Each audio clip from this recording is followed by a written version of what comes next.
নমস্কার বন্ধুরা, আমি সোমা আর আপনারা দেখছেন সোমা শখের বাগান। আর এই বাগানে সকলকেই স্বাগত জানাই। আজ আমি সকাল সকাল চলে এসে নিয়ে পুরো এই নেটটা লাগিয়ে দিয়েছি।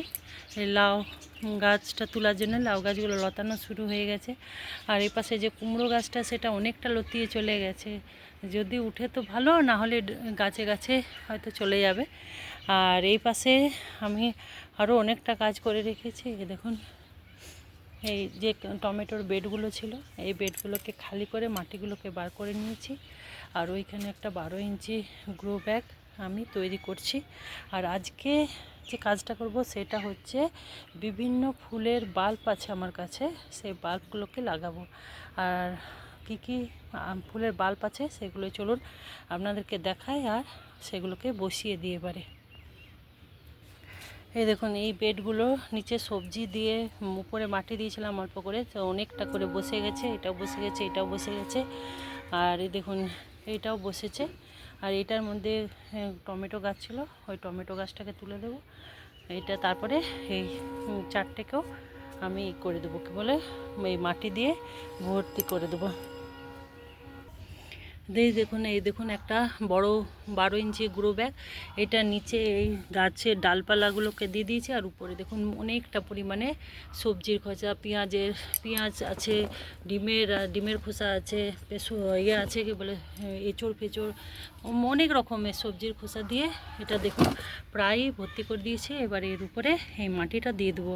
আর এই মাটিটা হচ্ছে এই যে কালো প্যাকেটের যেগুলো ছিল, যেগুলো আমি নিচে সবজির খোসা আর উপরে অল্প একটু করে মাটি দিয়ে বসিয়েছিলাম, সেই মাটিটা দেখুন কি সুন্দর ঝুরঝুরে হয়ে গেছে। আমাদের এখানে এরকম ঝুরঝুরে মাটি পাওয়া বিরাট ব্যাপার। এই দেখুন একদম ঝুরঝুরে মাটি হয়ে গেছে। আর এতে যেহেতু শীতকালে গাছ ছিল, অনেক পরিমাণেই আছে, গোবর সার আছে, তারপর সর্ষের খোল দেওয়া হয়েছে, সেই সবগুলোও আছে। সেই জন্য এখন এই খাবারে, এই মাটিতে অনেক রকমের খাবার আছে। এখনই খাবার দিতে লাগবে না, গাছটা যখন বড় হবে, ফল বা ফুল ধরবে, তখন আবার কিছুটা গোবর সার বা জৈব খাবার দিয়ে দেবো। তাহলে চলুন এবারে এইটাকে ভর্তি করে নিই। আমাদের এখানে তো কালকে মেঘ করেছিল, বৃষ্টি হয়নি, কিন্তু পরশুদিন প্রচণ্ড পরিমাণে বৃষ্টি হয়েছে। আর কিছু কিছু জায়গায় তো এখানে শিলাবৃষ্টিও হয়েছে। তো এখানেও শুনছি আজও বৃষ্টি হবে বলছে সবাই। সেই জন্যই ভাবছি এইখানটা আজকেই পরিষ্কার করে নিই, নাহলে বৃষ্টির জলে আরও বেশি এই জায়গাটা কাদা কাদা হয়ে যাবে। এই দেখুন বন্ধুরা, আমি এতটা মাটি দিয়ে দিলাম, আর কিন্তু দেব না। এই এতটা পরিমাণে মাটি দিয়ে দিলাম। এবার চলুন আপনাদেরকে দেখাই কি কি বাল্ব আমার কাছে আছে। এই দেখুন, এটা হচ্ছে অ্যামারেস লিলির বাল্বগুলো। এই দেখুন মানে ছাড়তে শুরু করে দিয়েছে। এবার এগুলোকে বসাতে হবে। আমি একটা জায়গায় তুলে রেখে দিই, তো সেই জায়গা থেকে উঠিয়ে নিয়ে এলাম। এবার এগুলোকে বসিয়ে দিতে হবে। আর এইখানে আছে আমার, এই দেখুন, রেনি লিলির বাল্বগুলো, এগুলোকেও বসাতে হবে। আর এই জায়গাটাতে আছে আমার গন্ধরাজ ফুল। তো রেলি আমার কাছে 3টে কালারই আছে, হলুদ আছে, গোলাপি আছে, সাদা আছে, কিন্তু এখন কোনটা গোলাপি কোনটা সাদা আমি জানি না। তো এগুলোকে ভাবছি এবার আস্তে আস্তে এগুলোকে বসিয়ে দেব। এই দেখুন বন্ধুরা, আমি এখানে 4টা 8 ইঞ্চির টব আমি তৈরি করে নিয়েছি। এগুলো এখন ফুল দেয়, তারপরে যখন ফুল শেষ হয়ে যায় তখন আমি আবার এই বাল্বগুলোকে বার করে আমার এই চৌবাচ্চাগুলো আছে যেগুলো, সেই চৌবাচ্চার একধারে রেখে দিই। এগুলোতে কোনো যত্ন লাগে না, কোনো কিছু খাবারও লাগে না, কোনো কিছু যত্ন লাগে না, শুধু এই যে বসিয়ে দিলাম। এবার একটু জল, আর যখন অন্যান্য গাছে দিই খাবার দিই ওই তরল সার, তখন এগুলোকে একটু করে দিয়ে দিই। তো এইবার এই দেখুন এখানে কতগুলো বাল্ব আমি পার করেছি। এই দেখুন, আর এখানে একটা ঝোঁকা ধরে আছে। আমাকে আমার একটা দিদিভাই দিয়েছিল, এরকম 2টো বাল্ব দিয়েছিল। তো তার থেকে দেখুন কত বাল্ব হয়। এই যে এই বছরে বসাবো, আবার দেখবেন এখান থেকে আবার আগের বছর আরও অনেক বাল্ব হয়ে যাবে। তো আরও অনেক আছে, কোথায় কোথায় আছে খুঁজে পাচ্ছি না এখন, খুঁজে পেলে আবার ওগুলোকেও বসিয়ে দেবো।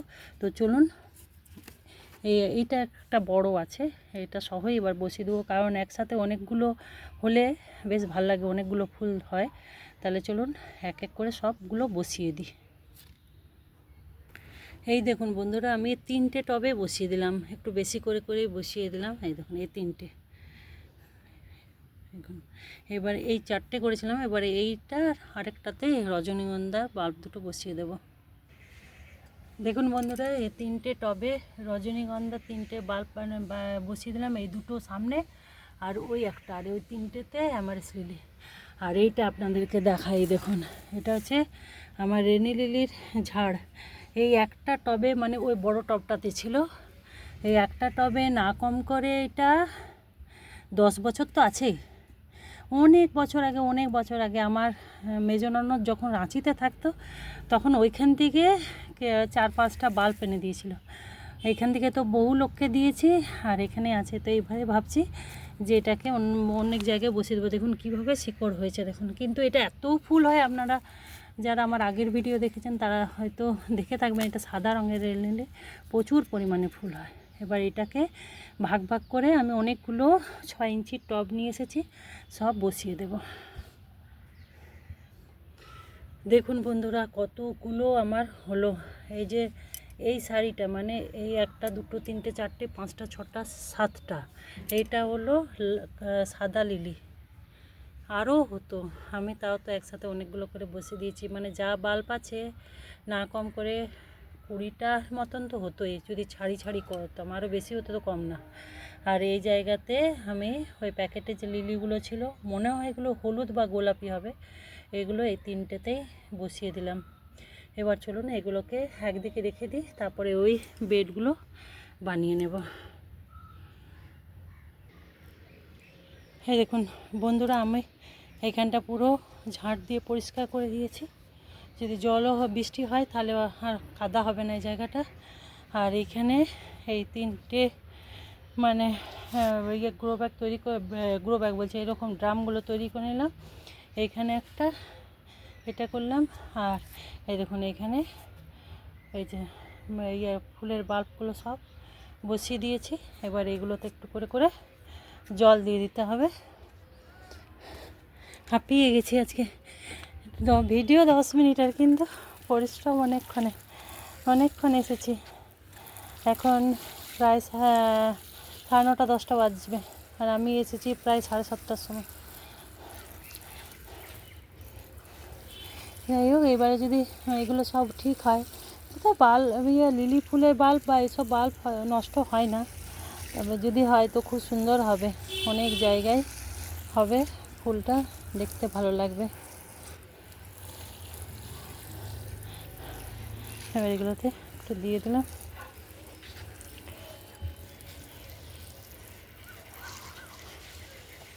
আর কি সুন্দর দেখুন গোলাপটা ফুটেছে, দারুণ লাগছে গোলাপটা।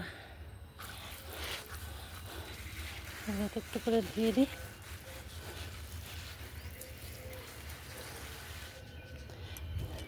হ্যাঁ বন্ধুরা, আজকে অনেকটা কাজই হলো। এইখানে সবে বাল্বগুলো বসানো হলো, তারপরে এখানে এই যে নেটটা টাঙানো হলো, আর সবথেকে বড় হলো যে এখানে যে মাটিটা জমেছিল, সেই মাটিটাকে পরিষ্কার করা হলো। আর কিছু কিছু গাছের তলায় যেমন মাটি ছিল না, শিকড় উঠে গেছিলো, যেমন এই কলকে গাছটাতে বা এই টগর ফুলের গাছটাতে, এখানে একটু করে করে মাটি দিয়ে দিলাম। আর দেখুন আমার কুঁদরি হওয়া শুরু হয়ে গেছে, অনেক কুঁদরি হয়েছে এখন। এই দেখুন উপরে এবার একটু কুঁদরি, দেখুন এই গাছটাতেই অনেকগুলো হয়েছে। এবার একটু তাড়াতাড়ি পাবো, তবে আজ আর তুলব না, অন্য দিন এসে তুলে নিয়ে যাব। আর ভেবেছিলাম যে এইগুলোতে, এই বেডগুলো যে বানালাম, এগুলোতে এই শশার চারাগুলো দেখুন সব বড় বড় হয়ে গেছে, এগুলো বসিয়ে দেবো, শসা বা কাঁকরোল যাই হবে, এগুলোকে বসিয়ে দেবো। কিন্তু আর শরীরে সাথ দিচ্ছে না, অনেকক্ষণ খাটনি হয়ে গেছে, আর ভালো লাগছে না। বিকালে যদি পারি তো বিকালে এসে বসিয়ে দিয়ে যাব। আর এই দেখুন বৃষ্টির জল পেতে আমার পুঁই শাকগুলো কী সুন্দর বেড়েছে দেখুন। আর এখানে মাঝে মাঝে আমি ওই কলমি শাকের ডগা বলছি, কলমি শাকের বীজ ছড়িয়ে দিয়েছিলাম, সেগুলো দেখুন বড় হতে শুরু করেছে। আর এইখানে একটা বেড রেখে দিলাম, এই 12 ইঞ্চির এইটা এইখানে রেখে দিলাম। এইখানে যে করলা যে চারাটা বেরিয়েছে, এই দেখুন এই করলার চারাটা বেরিয়েছে, ওটা ওইখানে বসিয়ে দেবো। আর এই পাশে দেখুন আমার এই পোড়লটা কিন্তু বড় হতে শুরু করেছে। তো আপনাদেরকেও বলবো, যদি পোড়লের ফুল না থাকে তাহলে ঝিঙের ফুল, শসার ফুল, করলার ফুল যা পাবেন তাই দিয়ে পলিনেশন করে দেবেন। আর সেই রকম এগুলোতেও ঝিঙে, লাউ, কুমড়ো যেটা পাবেন সেটা দিয়ে করবেন, হয়তো হয়ে যেতে পারে, কারণ আমার পোড়লটা হয়েছে সেটা দেখেই আপনাদেরকে বললাম। আর এখানে যে কুমড়ো গাছটা শুকনো শুকনো লাগছে, মনে হয় জল নেই, একটু জল দিয়ে তারপরে নিচে চলে যাব। তাহলে বন্ধুরা, আজকে আমি এখানেই ভিডিওটা শেষ করছি। যদি আপনাদের ভিডিওটা ভালো লাগে তবে লাইক, শেয়ার এবং কমেন্ট করবেন। আর যারা আমার নতুন বন্ধু, তাদের যদি আমার ভিডিও ভালো লাগে তাহলে চ্যানেলটাকে সাবস্ক্রাইব করে পাশে থাকবেন। ভালো থাকুন, সুস্থ থাকুন, সবুজের সাথে থাকুন। আবার নতুন কোনো ভিডিও নিয়ে আপনাদের কাছে আসবো। ততক্ষণের জন্য টাটা।